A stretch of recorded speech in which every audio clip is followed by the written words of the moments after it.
clearly remember walking back from the mailbox and ripping open the number 10 envelope. As I pulled out the piece of writing paper, something fell to the ground. When I picked it up, I couldn't believe it and started shaking. A check for $1,000 with a little note attached to it that said, "Now you can keep it." C is for terrified. S is for service. And here I want to talk about the wonderful students to my right. From the beginning of February to May, they performed many, many people hours. Don't get me started about San Francisco and the debate over manhole covers if they want to change to people hole covers.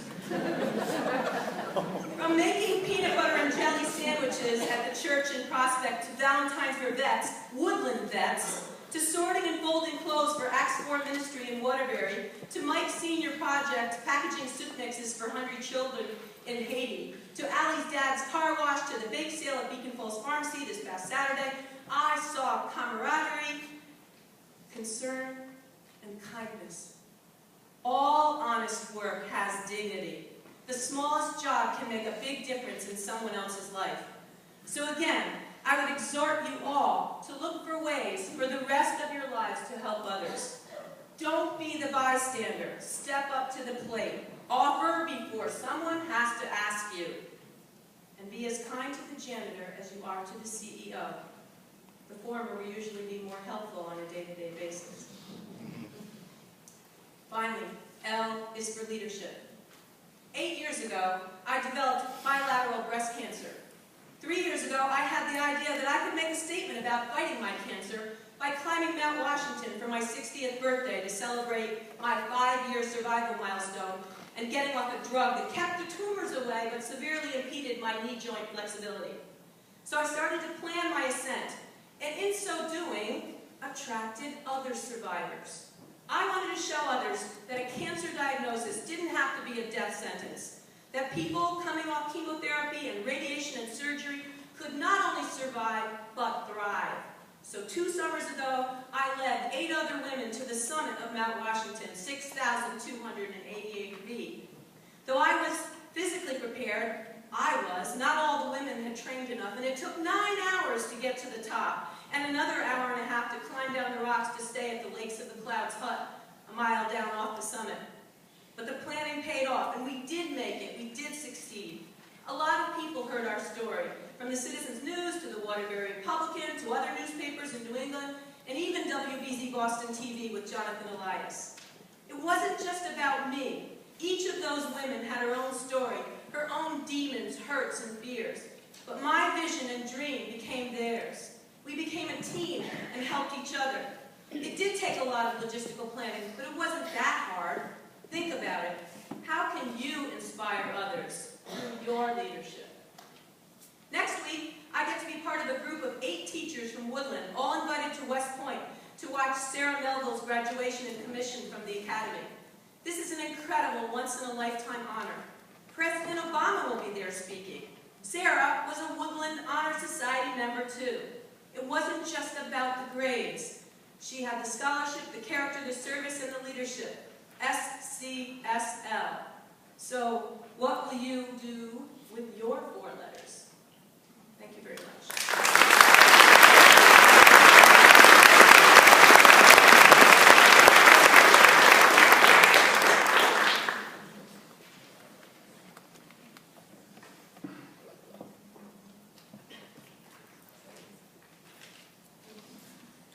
Thank you, Ms. Pels.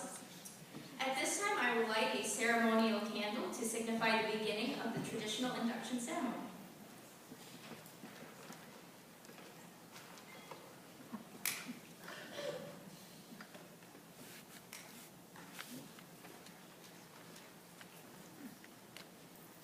Our graduating officers will now review the 4 pillars of National Honor Society with tonight's inductees while lighting candles that signify each quality.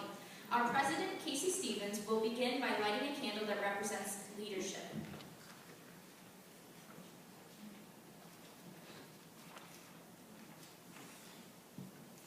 The candle that I light represents the National Honor Society responsibility to leadership.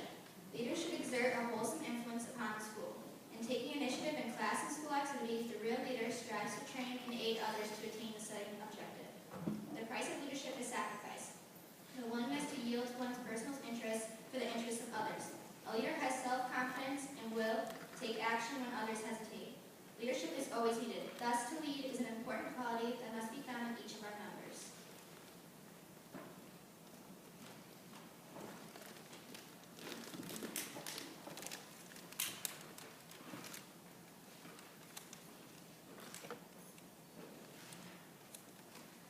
Our Vice President, Aya Galal, will light a candle to represent scholarship.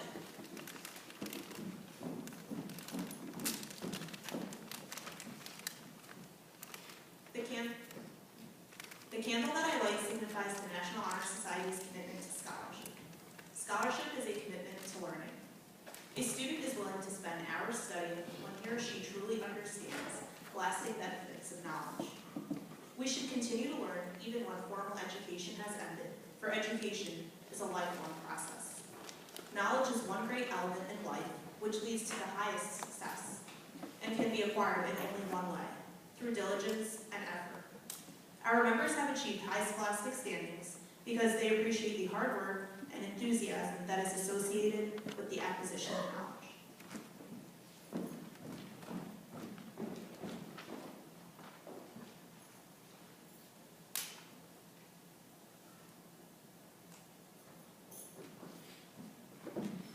Our Secretary, Rachel Mariano, will light a candle to represent service.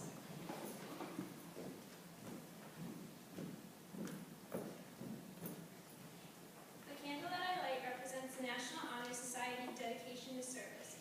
Service can be described in various ways. It can be to one's family, to the community, to the school, or to the country. In the routine of a day's work, many opportunities arise to help others. Willingness to help others without monetary compensation or recognition is the quality we seek in our membership. The members of the National Honor Society are committed to the idea of volunteering their time and abilities to improve our immediate society and to create a better world for all.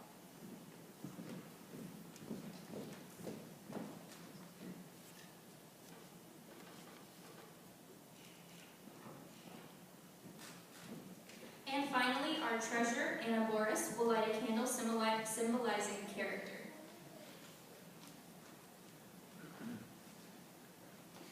The candle that I light represents the National Honor Society's expectations of character. Character is who you are when no one else is watching.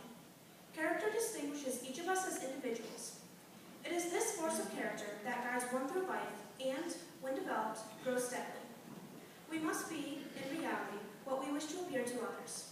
By demonstrating qualities of respect, responsibility, trustworthiness, fairness, caring, and citizenship, we, the members of National Honor Society, must prove our character every day.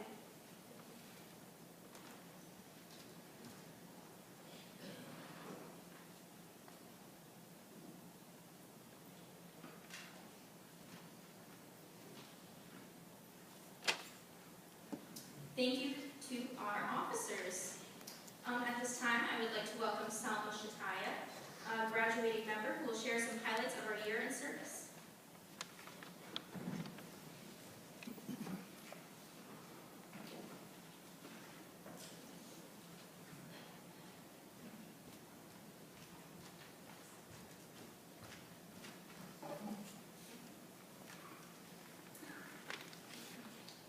It is my honor to share with you some of our projects that we worked on this year. As leaders in character and service, we embrace our responsibility to plan and execute fundraisers and community service projects with positivity and dignity. We spent many meetings breaking into groups to identify needs and delegate individual tasks so that each of our projects would succeed. Our first success was simple, yet incredibly meaningful. We crafted and delivered Valentine's Day cards for local veterans and Woodland alumni who are now serving. We also carried out an early spring car wash to help fund our service projects and tonight's ceremony.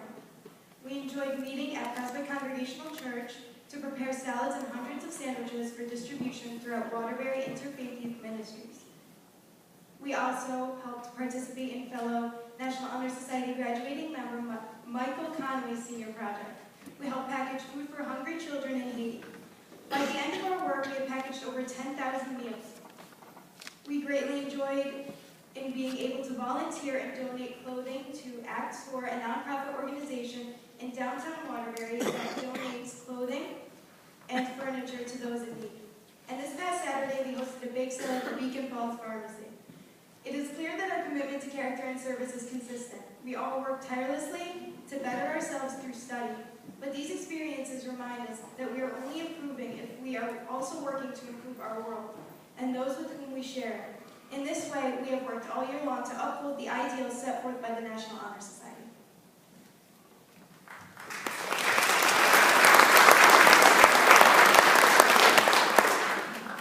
Thank you, Salma. We will now distribute certificates to graduating members to recognize their accomplishments as active members of our organization. Unfortunately, the cords we ordered could not be here tonight, but will be received this Thursday and handed out at the next Honor Society meeting. To distribute the certificates, please welcome our advisor, Ms. Pels, and principal, Mr. Ogren.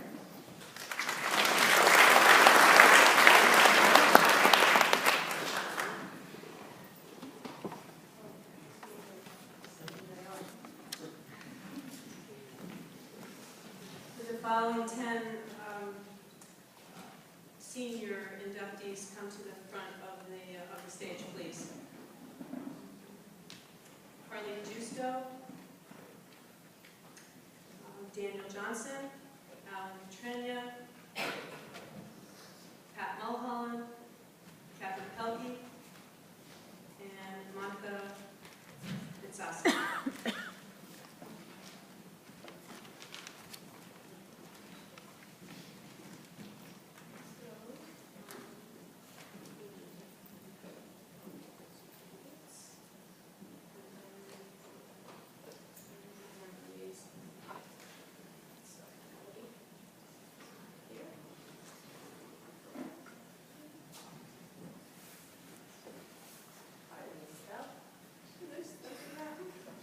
Daniel is.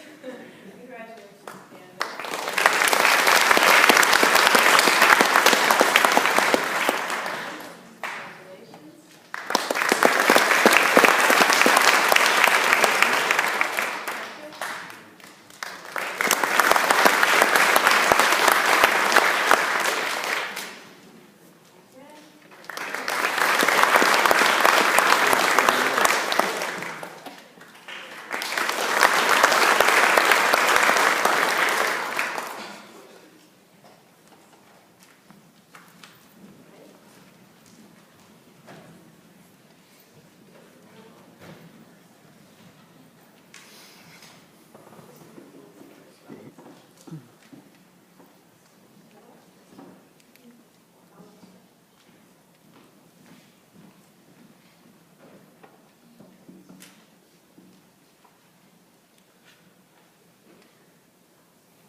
Now I'm going to announce the list of colleges that our graduating seniors will be attending in the fall.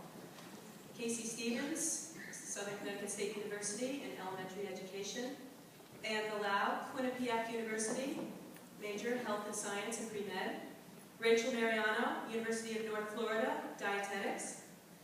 Hannah Boris, St. Anselm College, international relations. Emma Conway, Parsons, the New School for Design, communications design. Tali Nagami, Marymount Manhattan College, International Studies. Yes, do stand when you call your name. When I call your name, that would be great. Brittany Bachelita, Southern Connecticut State University, psychology. Katie Blair, Sally Regina, social work. Audrey Blewett, UConn, speech and hearing sciences. Rachel Bryden, Gordon College, psychology. Jacqueline Carlos, Boston University.